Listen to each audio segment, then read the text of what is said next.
Bob sat quietly on the same park bench he visited every morning. The sun filtered through the trees, and the air was cool with early promise. In his lap was a worn notebook, the kind with spiral binding and a tear on the corner. It wasn't fancy, but it was his.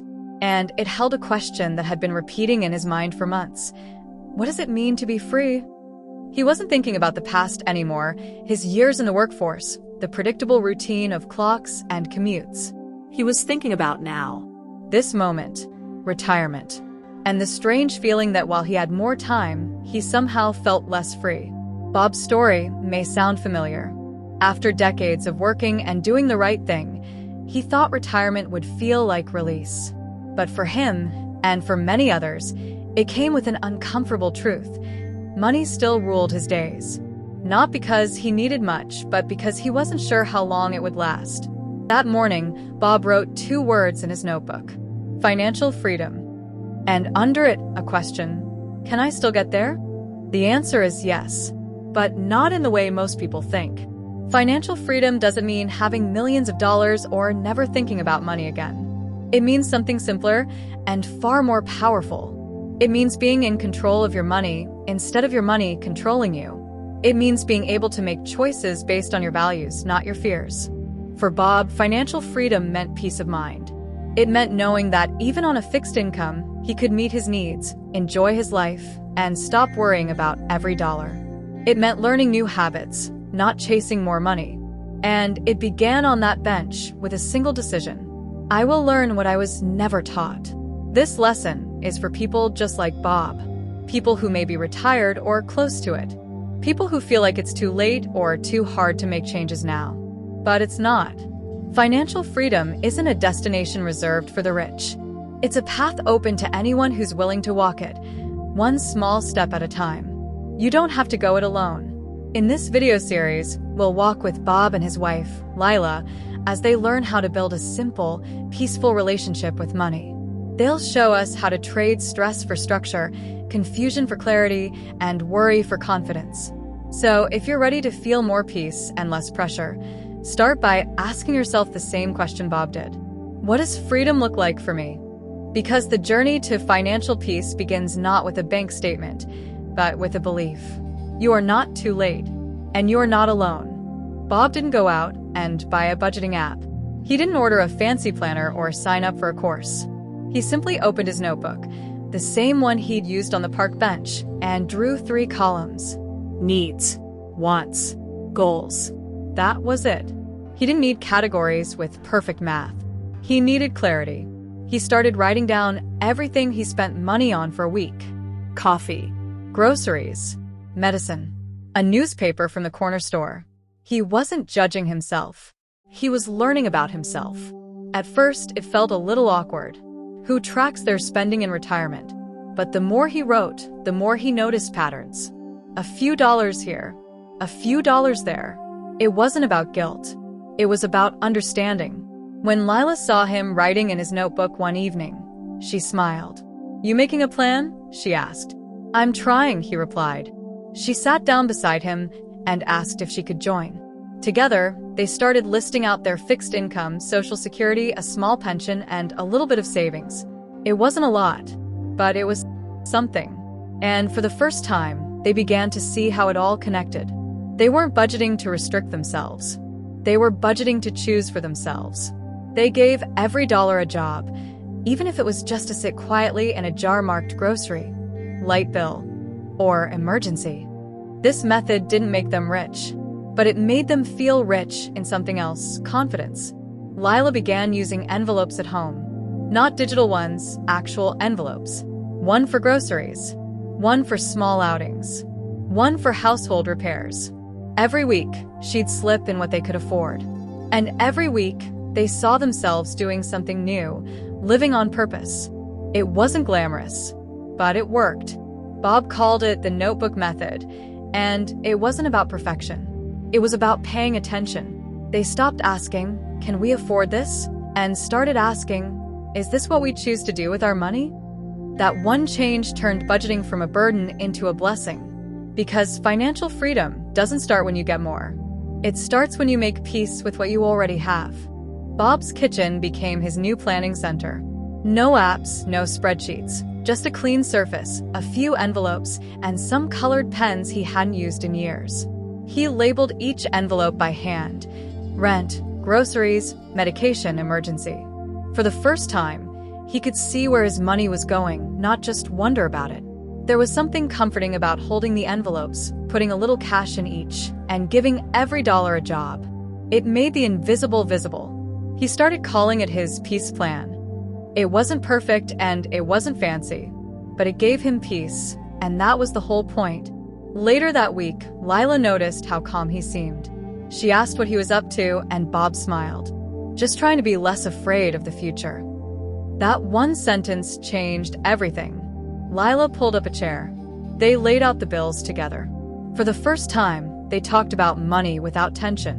No blame. No panic. Just two people who wanted peace more than pride. Bob handed Lila an envelope labeled Moments. Inside, he had tucked away $10 for her. A gesture. A beginning. "You deserve some joy too," he said.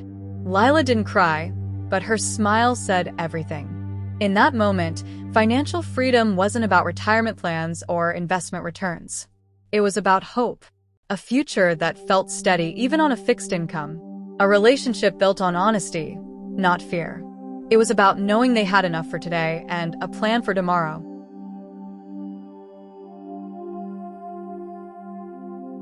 Bob didn't wake up to a fanfare.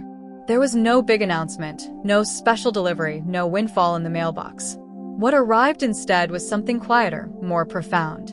A deep, inner knowing that he was no longer afraid of his own financial life. He stirred his coffee as morning light poured across the kitchen table. The envelopes were still there, each labeled in his neat, deliberate handwriting. Rent, groceries, medication, emergency, and a new one, dreams. This envelope had nothing in it yet, not money, but a feeling. The feeling that maybe, just maybe, planning wasn't about limits. It was about making room for what really mattered. Lila joined him, carrying her own cup of tea. She didn't ask what he was doing. She didn't need to. The calm in the room spoke volumes. She slid a notebook onto the table, one she had picked up from the community center last week. "I've been writing things down too," she said softly. Together, they made space. Not just physical space on the table, but emotional space to breathe, plan, and imagine.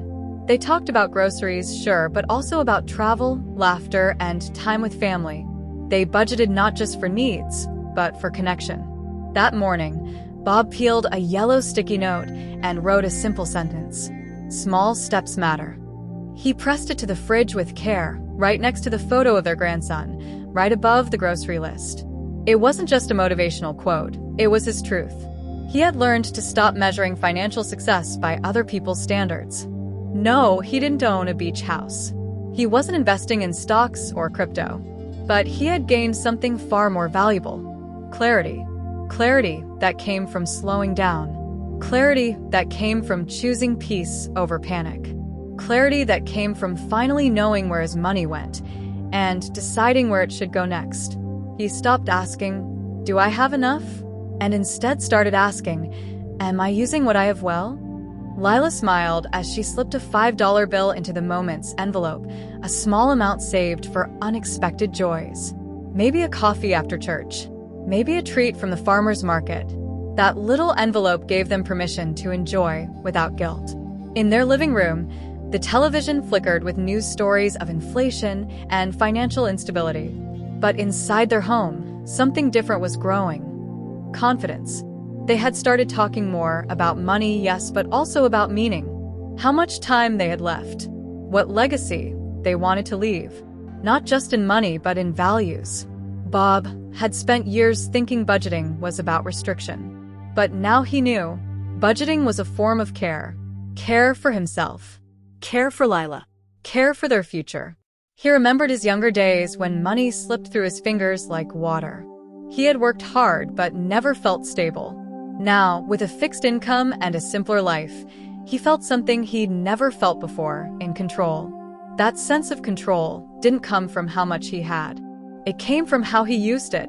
Every time he said no to an impulse buy, he was saying yes to something deeper: peace of mind. Every time he wrote down a plan, he was reinforcing his values. Every time he paused before spending, he reminded himself he had a choice. And choice, he realized, is the first layer of freedom. They began having Sunday check-ins. Nothing formal, just a time to sit down, pull out the envelopes, talk about the week, and make a few small shifts. They laughed when they went over by $10 at the grocery store. They high-fived when they came in under budget on their utility bill.